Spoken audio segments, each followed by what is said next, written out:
thir dan chi sang hiao ma lo te po bua chaim an ti chuan a muna hetia ataka han thirau ma chura bu thirau ma chura bu thiran thir chun thaviau alela ma chuan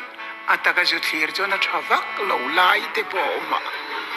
chu tiang deu chuan ya tuna kanan ti po soi nu nung lam te an soi pe chuan lal biak na soi ni chin dia lang uti mai tu ram kan chua towa amar chu katikan kum som li deu tho som thum chuang stay ta po kan local towa chin mai ngai ka chuan kan chuak lo thin ka zong ania chu wangin voina a percentage lir maya han soi pe ka chuan mi pui tan chuan ti ngai na ya wange ron nial ngai na pui om sirwa chu wangin ami pui na an riat thiam thei zong tura present hi angai ve buka ama sabere kan soi du chu soi le soi nu hemikan budget present tur hian iti soi fo tur po ani to love chuan lama tling to lo anan tia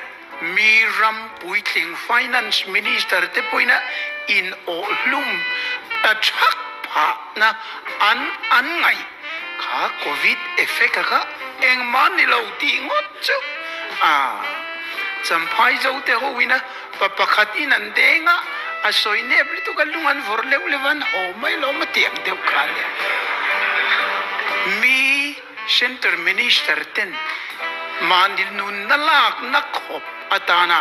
an mang an pui khovela makta duai ina kan thi puya kha eng mani lo ti thei kha ani lo reng mai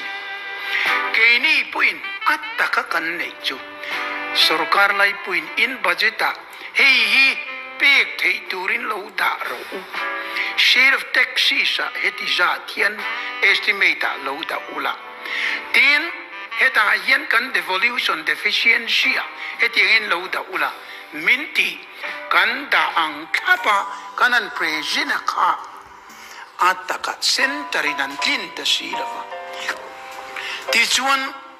budget kan han pa sakha atopa chuan sarkar lai pui kan sum mu na pui berkan min pegle thei silava wang in pudenga dan taka akulai kan unau te thu soi chon hi dot soya ul mayati ang deu khan dot soi ang kan changa kan poisa mu kha tlem ta sia chu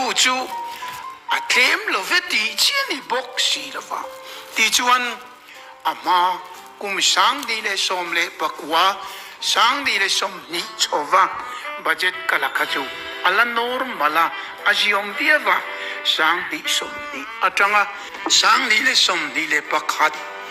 khamia covid ina min duaya tanga chuan a hau tak tal le ani eng poni se soi